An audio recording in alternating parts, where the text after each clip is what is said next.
Ya Arhamar Rahimin, irhamna. Adalah seburuk-buruknya tempat. Sebab itu dalam doa sabu jagat yang pasti kita hafal ya, di penghujungnya ada kalimat waqina adzabannar. Ya Allah, hindarkan kami, jauhkan kami dari api neraka. Dan ketika kita makan pun ada doa ya, diajarkan oleh agama, Allahumma barik lana fima razaqtana. Ujungnya pun ada waqina adzabannar. Banyak doa-doa yang di penghujungnya itu ada kalimat waqina adzabannar. Artinya apa? Kita bermohon kepada Allah dari api neraka. Karena tak seorang pun yang akan sanggup menahan azab di neraka.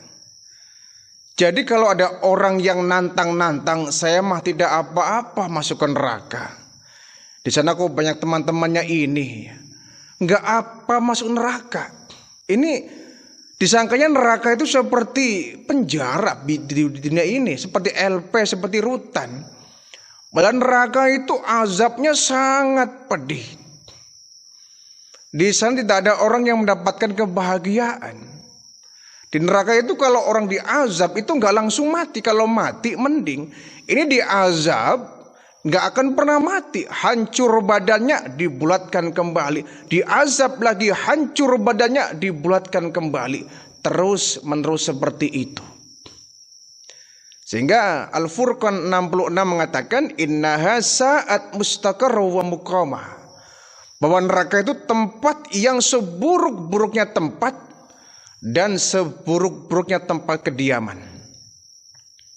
Seburuk-buruknya tempat tinggal dan sejelek-jeleknya tempat kediaman itu neraka. Kita semua berharap kepada Allah jangan sampai kita masuk ke dalam neraka ya. Baginda Rasul menceritakan ketika Isra Mi'raj itu neraka itu berbagai macam azab di sana luar biasa.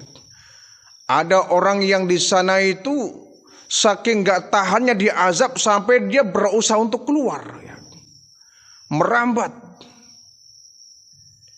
Ingin segera meninggalkan neraka. Tetapi karena mereka sudah ditakdirkan masuk ke neraka, karena amal-amal perbuatannya yang menyebabkan dia masuk neraka sebetulnya, bukan karena orang lainnya, tapi karena dianya tidak mau beribadah selama di dunia ini, akhirnya dia masuk ke dalam neraka.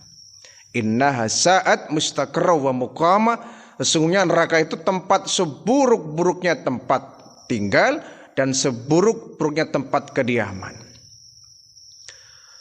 Ada satu hadis ketika baginda Rasulullah Sallallahu Alaihi Wasallam sedang berkumpul dengan para sahabat, terutama dengan Abdullah bin Mas'ud. Beliau kemudian berbincang, ala ukhbirukum liman tahrumu alaihin nar.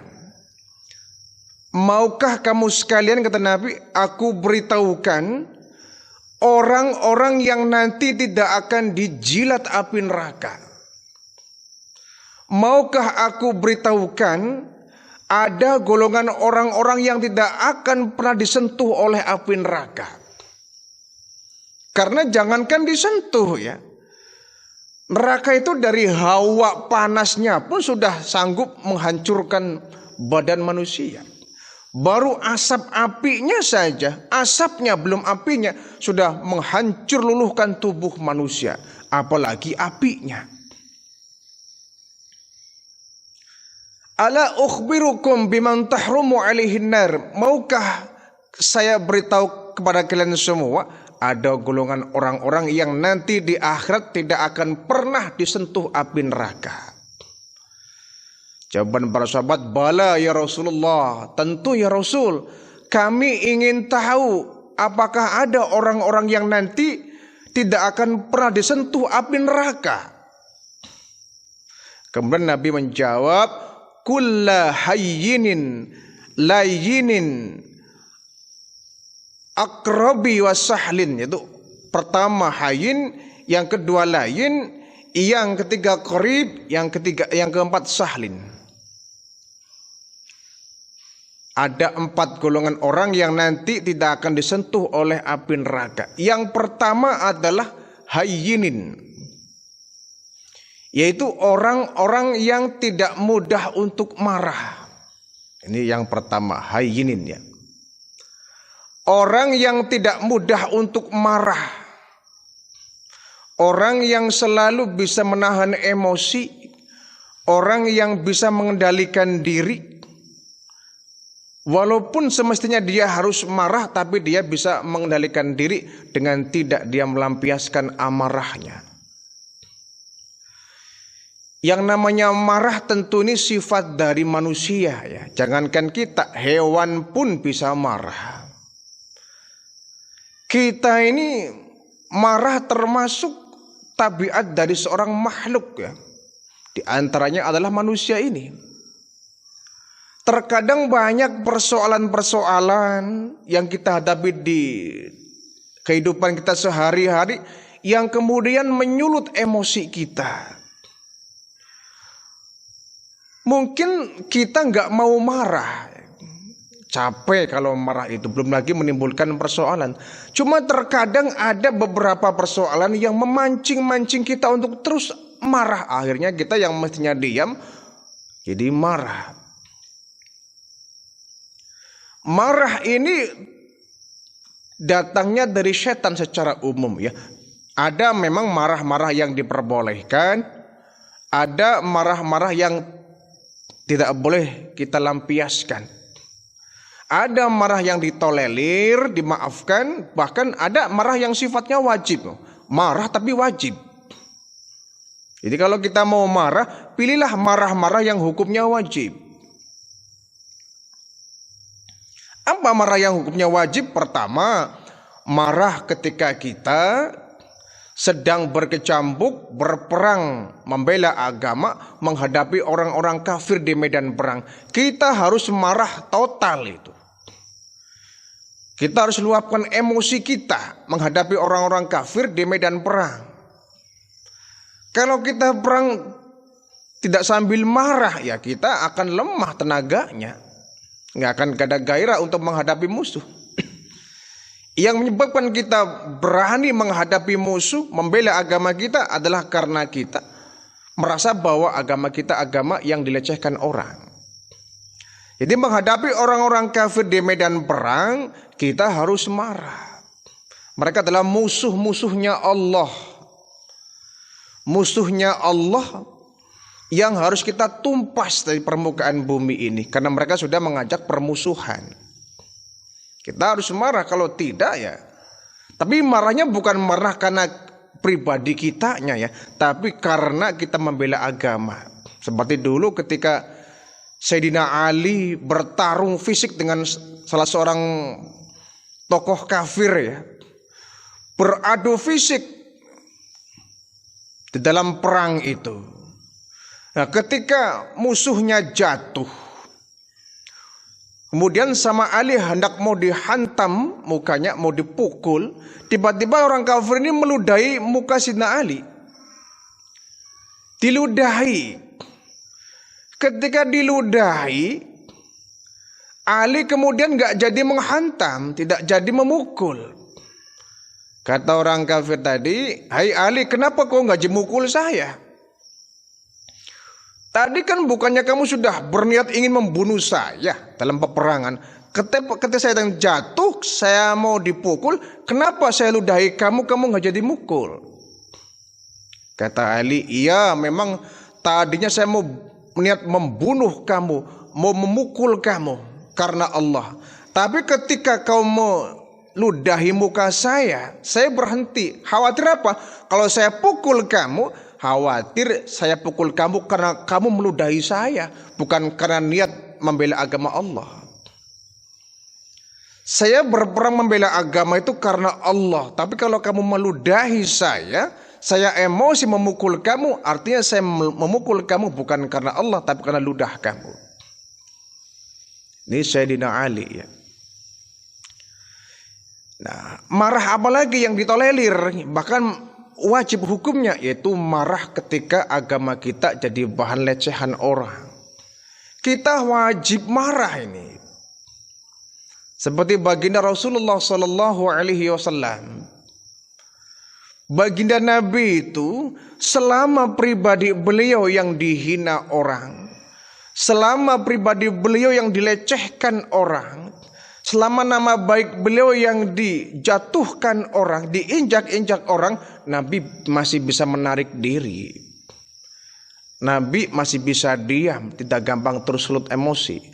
Tapi kalau sudah agama yang dicaci maki, agama yang sudah dihina dan direndahkan, Nabi enggak segan-segan cabut pedang maju ke medan perang.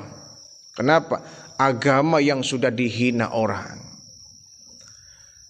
Kalau kita terkadang kebalikan, agama yang dihina orang kita diam saja. Agama kita dilecehkan orang kita anteng-anteng saja. Agama direndahkan dan diinjak-injak orang kita masih santai-santai saja.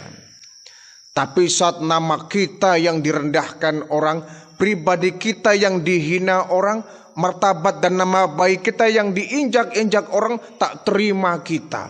Langsung kita melaporkannya ke pihak yang berwajib, dilaporkan ke polisi, dibawa ke meja persidangan. Kita lebih merasa memiliki diri kita daripada merasa memiliki agama kita. Kalau agama kan masih banyak yang lain, Pak, masih banyak ulama, masih banyak kiai, masih banyak para ustadz, biar mereka lah yang berjuang. Lah Anda itu agamanya apa? Kalau Anda agama Islam, paling tidak Anda merasa cemburu ketika agama Anda dilecehkan. Paling tidak Anda merasa jengkel, merasa resah, merasa nggak terima saat agama Anda dilecehkan orang. Jangan agama dihina orang, malah kita diam-diam saja. Paling tidak kita mendoakan agar agama kita tetap menjadi agama yang luhur. Agar mereka yang menghina agama kita mendapatkan balasan dari Allah Subhanahu wa Ta'ala.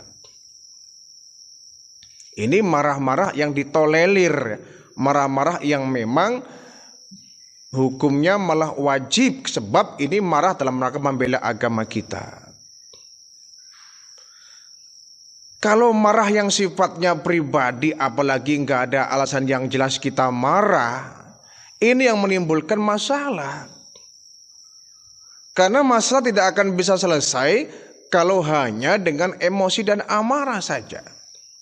Semakin banyak orang temperamental, semakin sering dia marah, akan semakin banyak dia menuai persoalan dan dia akan dijauhkan oleh kerabat-kerabatnya.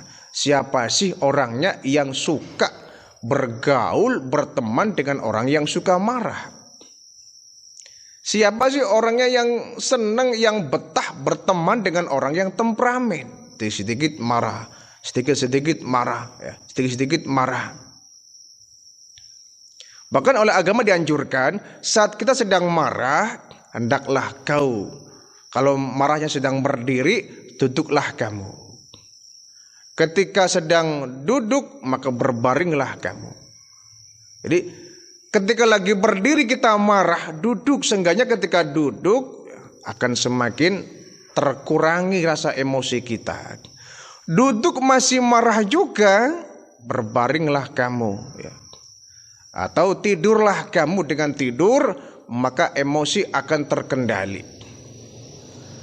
Yang lebih bagus lagi ketika kamu marah, ambillah air wudhu, maka basuhlah mukamu dengan air wudhu. Dengan wudhu itu tentu setan yang sedang mengompor-ngompori kamu akan segera pergi dengan disiram air wudhu. Tetapi kalau kita marah kemudian megang segala-gala, ini yang berbahaya, bisa menghancurkan segala-gala. Jadi marah itu adalah manusiawi. Semua kita kalau sudah diganggu orang, kita akan marah. Hanya saja kata Nabi, orang yang paling kuat, orang yang bukan berbadan kekar.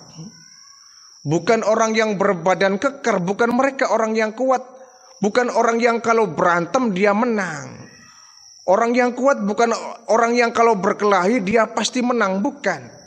Orang yang hebat, orang yang kuat adalah orang yang ketika dia ada kesempatan untuk marah, tetapi dia bisa melampiaskannya dengan diam. Dia bisa menghentikan dan menarik dirinya dengan diam. Padahal dia bisa marah. Cuma dia lebih memilih untuk diam, ya, menahan emosi. Ini orang yang kuat. Buat apa berbadan kuat, berbadan kekar, tapi nggak bisa menahan emosi? Ini orang yang lemah. Biarpun kita badannya kecil, kurus misalkan, tapi kita mampu mengendalikan diri saat marah, itu orang yang kuat. Jadi yang pertama, orang yang nanti tidak akan disentuh oleh api neraka, hayyinin, orang yang tidak mudah marah, orang yang tidak temperamen, orang yang lebih memilih menarik diri, ya, menahan diri dari emosi, dari amarah, walaupun sedang memuncak-muncaknya emosi dan kita bisa melampiaskannya, tapi kita lebih memilih menarik diri. Ini orang yang hebat. Yang kedua, kata Nabi, orang yang nanti tidak akan disentuh oleh api neraka adalah layyinin. Orang-orang layyinin, orang-orang yang lembut. Orang-orang yang lembut, orang-orang yang bisa menunjukkan pribadi yang menyejukkan orang. Orang-orang yang ucapannya itu menyejukkan hati orang lain, orang yang lembut. Orang yang memiliki adab, orang yang memiliki sopan santun, lembut. Ketika dia menghadapi masalah, dia tidak langsung temperamen, tapi dihadapi dengan pikiran dingin. Ketika ada gesekan dengan orang lain, dia memilih untuk kekeluargaan, tidak langsung dilaporkan kepada polisi. Orang yang berhati lembut. Baginda Rasulullah adalah contoh orangnya yang memiliki sifat yang sangat lembut. Ucapan beliau menyejukkan orang. Ucapan beliau menenteramkan hati orang. Bukan provokator. Kalau provokator ini adalah biang keladi ini. Di Indonesia ini provokator, tukang kompor, tukang kipas itu banyak. Ya, kalau tukang kompor dia jual beli kompor untuk masak sih nggak apa-apa, bagus, dia berusaha, ya. Orang jualan kipas untuk dijual orang lain ini sih. Tapi kalau ngomporin orang, ngipasin orang, ini yang terkadang membuat suasana semakin keruh. Di negara kita sedang diobok-obok ini, ya, sedang diadu domba. Kita mesti sadarlah, kita jangan mudah terprovokasi. Ketika kita gesekan dengan orang lain, lebih memilih tabayun, klarifikasi, dan menyelesaikannya dengan jalan kekeluargaan. Tidak selalu dihadapi dengan jalur hukum. Walaupun betul negara kita negara hukum, tapi tidak semua persoalan itu harus dilarikan ke jalur hukum. Ada alternatif lain dengan cara kekeluargaan. Selama masih bisa ditempuh dengan cara kekeluargaan, harus ditempuh dengan cara kekeluargaan. Kita cari yang terbaik lah. Jangan mentang-mentang kita punya uang, bisa membayar lawyer, bisa membayar yang namanya advokat, pengacara, ya, seenaknya kita kepada orang lain. Sedikit kita tersinggung, laporkan ke polisi, sewa advokat, sewa pengacara. Masya Allah. Di manakah kepribadian bangsa kita yang katanya orang timur? Orang timur yang ramah tamah, orang timur yang berhati lembut. Mana kita? Kita bangsa Indonesia seakan-akan semakin terkikis dari jiwa orang ketimurannya. Mana bangsa kita yang pemaaf? Mana bangsa kita yang saling merendahkan diri? Mana bangsa kita yang lembut? Kita seakan-akan tercabut dari akar budaya yang dulu diperjuangkan oleh orang-orang tua kita sebagai negara ketimuran. Memiliki adat istiadat yang sangat baik, memiliki budaya perilaku yang sangat lembut. Seakan-akan kita sekarang sudah menjadi manusia-manusia yang ganas. Padahal seganas-ganasnya macan tidak ada macan menerkam macan. Seberingas-beringasnya singa, tidak ada singa yang menerkam sesama singa kok. Sebuas-buasnya serigala, tidak ada kok serigala yang menerkam sama serigala. Tapi manusia menerkam sama manusia itu sudah sering terjadi di negara kita. Manusia yang menyantap sama manusia banyak di negara kita sekarang ini. Na'udzubillah min dzalik. Ini musibah ya. Ini musibah. Maka dari itu kita butuh yang namanya pemimpin, baik pemimpin dalam hal agama maupun dalam pemerintahan. Pemimpin dalam agama ulama. Ya. Ulama ini tugasnya adalah menenteramkan masyarakat, memberikan pencerahan kepada masyarakat, mendidik masyarakat, mengajak masyarakat kepada jalan yang benar. Ulama kita sebagai tempat untuk memberikan nasihat kepada umat.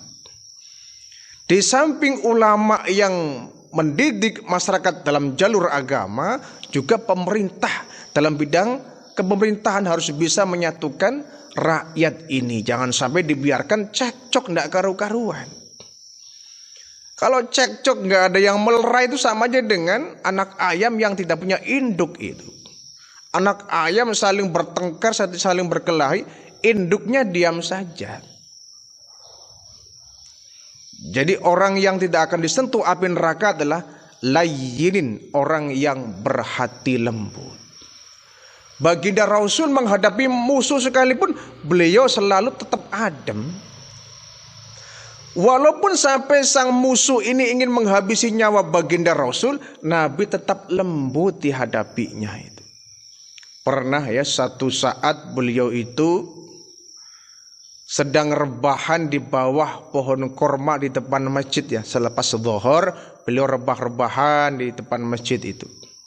Tiba-tiba ada seorang kafir namanya Da'thur itu membawa pedang. Pedangnya nggak tanggung-tanggung langsung diarahkan ke leher Nabi. Ya Muhammad, kalau saat ini saya tebas batang lehermu, kira-kira siapa yang bakal nolong kamu Muhammad? Nabi tenang. Nabi lembut, Nabi enggak kemudian langsung emosi, tidak. Nabi tidak panik, Nabi lembut dihadapinya. Nabi bangun dari rebahannya, Da'thur, kalau sekarang kau tebas leherku, yang sekarang bakal nolong saya adalah Allah. Dengan jiwa yang tenang, tidak takut, tidak berusaha untuk lari. Dijawab dengan lembut, yang akan menolong saya Da'thur adalah Allah Subhanahu wa taala. Da'thur ketika mendengar Nabi bilang Allah, itu tangannya gemetar. Tangan gemetar, keringat dingin keluar, telapak tangan licin, pedang pun jatuh. Ketika pedang jatuh, diambil oleh baginda Rasul. Ketika diambil oleh Nabi, diarahkan kembali di lehernya Da'thur. Da'thur, nah sekarang giliran kamu. Kalau sekarang saya tebas batang lehermu, kira-kira siapakah yang nolong kamu? Gak ada ya Muhammad, gak ada ya Muhammad kecuali kalau kau memaafkan saya. Baik, saya maafkan ya. Lain kali kamu jangan ulangi kembali ya. Ini kamu bawa pulang pedangmu, jangan ulangi kembali. Iya Muhammad, pulanglah Da'thur ini. Masya Allah. Nyata-nyata orang yang ingin menghabisi nyawa Nabi. Nyata jelas ini orang ingin menghabisi nyawa Nabi. Tapi Nabi memaafkan, tetap lembut. Masya Allah. Kalau kita nggak bisa begini ya. Ada orang nodongin pedang ke leher kita, giliran dia jatuh, kita ambil pedangnya ya sudah, kita babat sekalian. Nabi tidak ya, tetap lembut. Ada lagi, Nabi satu saat beliau sedang tawaf ya, keliling Ka'bah itu, tawaf. Sedang tawaf di belakang ada orang kafir yang pura-pura tawaf, tapi dia mengikuti Nabi sambil membawa pisau. Niatnya apa? Nanti ketika muter Ka'bah mencari tempat yang agak gelap, nanti nggak ada orang yang lihat, saya tikam Muhammad dari belakang, mati kamu di sini Muhammad. Sudah, ini kafir ini mengikuti Nabi dari belakang dengan siap pisau belatinya yang tajam itu ya. Putaran pertama belum dapat kesempatan ya. Ada orang ya, masih terang benderang, putaran kedua, putaran ketiga, terus akhirnya kesempatan yang dicari ketemu juga. Sampai di satu sudut yang agak gelap, memang agak sore ya, di agak gelap, di sudut yang agak gelap ini si kafir ini segera untuk siap-siap dengan pisaunya. Pokoknya semakin nemu tempat gelap, saya tikam kamu nemu dari belakang, mati kau di sini. Nah akhirnya si kafir ini sudah siap ya, sudah siap dengan pisaunya, hampir kena perut Nabi. Nabi nengok ke belakang. Hampir kalau Nabi telat nengok, ya memang malaikat Jibril ngasih tahu. Malaikat Jibril kan selalu mengintai, tahu Muhammad itu di belakangmu ada orang kafir, dia pura-pura tawaf, tapi dia mau menikam kamu dari belakang Muhammad. Hati-hati. Nabi nengok. Begitu nengok ini orang kan kepalang tanggung ya. Dia seperti orang yang mencuri kemudian ketahuan ya. Ditanya oleh Nabi, mau apa mas? Dia keder, mau alibi apa, mau alasan apa, di tangan sudah ada pisaunya. Mau apa mas? Enggak Muhammad, enggak apa, mau apa kamu di sini? Enggak, saya lagi panik ini orang ya. Saya lagi main pisau kok. Ya yang benar. Udah jujur saja, kamu mau nikam saya dari belakang kan? Enggak Muhammad, enggak. Udah jujur saja, enggak apa-apa kok, saya enggak marah. Udah ngomong apa adain saja. Kamu mau nikam saya kan? Mau nusuk saya kan? Didesak-desak malu-malu tapi ngaku. Iya Muhammad, iya.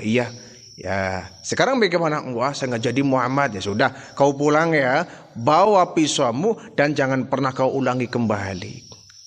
Di musuh yang sudah jelas dan nyata ingin menghabisi nyawa Nabi memaafkan. Subhanallah. Jadi layinin, orang yang berhati lembut. Orang yang berhati lembut, yang ucapannya menenteramkan hati orang, ucapannya mendamaikan suasana, ucapannya menademkan batin orang. Suasananya bikin adem, bikin dingin hati orang ya. Bukan provokator, bukan yang suka mencaci maki orang, bukan orang yang beringas. Bukan orang yang sedikit-sedikit langsung emosi, tapi yang berjiwa lembut. Ya. Walaupun dia menghadapi masalah yang sangat berat, tetap dia tidak mudah terpancing emosi. Dia selalu menghadapi kelembutan. Yang seperti inilah yang kita harus banyak-banyak belajar ya. Menjadi orang yang lembut. Kita kadang-kadang, apa memang karakter kita yang seperti ini ya, kita ini kurang bisa menjaga sikap yang lembut kadang-kadang.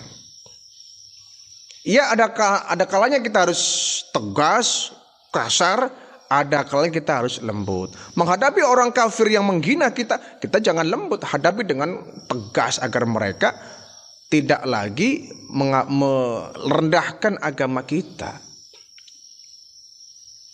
Layinin, orang yang hati lembut. Yang ketiga kata Nabi, orang yang nanti di akhirat tidak akan dijilat api neraka adalah qaribin, orang yang dekat, orang yang suka mengakrabkan seseorang, orang yang mudah bergaul, orang yang mudah mencari teman. Qarib ini maksudnya dekat, itu artinya dia tidak suka menjauhi orang ya. Walaupun dia orang yang tidak kenal, dia tetap berusaha untuk mengakrabkan diri. Dengan anggota keluarga baru, dia mengakrabkan diri. Dengan teman baru, dia mengakrabkan diri. Dengan warga baru, dia mengakrabkan diri. Tidak mentang-mentang, lu siapa? Lu pendatang ya. Kamu di sini warga pendatang ya. Saya nih paling lama. Kemudian kita bertingkah. Tidak. Walaupun umur kita lebih tua, dia lebih muda, tidak harus kita kemudian, kamu kan anak muda ya, sama saya harus, jangan sampai suul adab kamu cium tangan sama saya nih, ini orang nggak benar, ini gila kehormatan, gila hormat namanya. Mentang-mentang dia sudah sepuh, sudah haji barangkali, pemimpin umat, pemimpin jamaah di masjid, orang yang anak muda lewat harus nyapa, harus cium tangan. Nah, ini kan namanya orang yang gila hormat. Kita harus dekat, meskipun kita usianya lebih tua, ketika ada anak muda, kita apa salahnya mendekat mereka, mengakrabin mereka. Jangan gengsi, saya kan orang tua, tokoh masyarakat, saya kan haji, dia anak muda, ngapain saya sok-sok merapat kepada mereka? Loh, apa salahnya? Siapa tahu ketika mereka anak-anak muda yang suka ya berhura-hura, main gitar-gitaran di pinggir-pinggir jalan, mereka belum tersentuh untuk ikut ke masjid. Siapa tahu ketika kita datang ke mereka, mereka akan tersentuh kepada kita, mau ajakan kita ke masjid. Jangan sampai kita ngajak enggak, malah nyaci maki, kamu anak muda hanya bisanya gitaran saja, hanya nyanyi-nyanyi saja ya, di pinggir jalan gerombal-gerombal kayak gini ke masjid. Nah, ini kan caranya salah kalau yang seperti ini ya. Harus dengan apa yang mereka mau. Bila perlu boleh ajak mereka ke masjid bawa gitar, enggak apa-apa. Asalkan niatnya kita mengajak mereka untuk ibadah. Ajarkan mereka solawat-solawat, bawa gitar mereka di masjid boleh ya. Boleh, asalkan jangan ketika waktu sholat ya. Ketika waktu yang renggang kita boleh bawa alat musik ke masjid, asalkan bukan untuk lagu-lagu yang tidak baik ya, tapi lagu-lagu sholawat, nasyid. Ajak mereka untuk dekat dengan masjid. Apa yang mereka bisa, main gitar, ajak. Yang bisa main keyboard, bawa ke masjid, ya main keyboardnya di masjid. Oh, nggak bisa Pak, masjid kan tempat ibadah, betul. Tetapi selama kita melakukan kebaikan-kebaikan, kenapa tidak ya? Kenapa tidak? Asalkan kita yang kita senandungkan itu bukan lagu-lagu yang di luar lagu-lagu Islami ya. Qasidah, lagu sholawat, lagu nasyid, ini kan bagus. Niatnya apa? Untuk merangkul mereka, bukan untuk apa? Merangkul mereka agar mereka mau ke masjid. Jangan merasa gengsi, kita orang yang sudah sepuh, gengsi ngajak-ngajak mereka. Mereka dong yang merapat ke saya. Saya kan sebagai seorang tokoh masyarakat, saya kan sesepuh di sini. Tidak harus seperti itu juga ya. Jadi orang qorib ini orang yang mudah mengakrabkan diri. Ya, mudah mengakrabkan diri, bukan orang yang sinis, bukan orang yang merasa besar kepala. Mentang-mentang dia adalah yang memiliki jabatan ini, jabatan itu, dia punya kedudukan di tengah-tengah masyarakat, sama orang lain kemudian merendahkan. Ini nggak bisa yang seperti ini.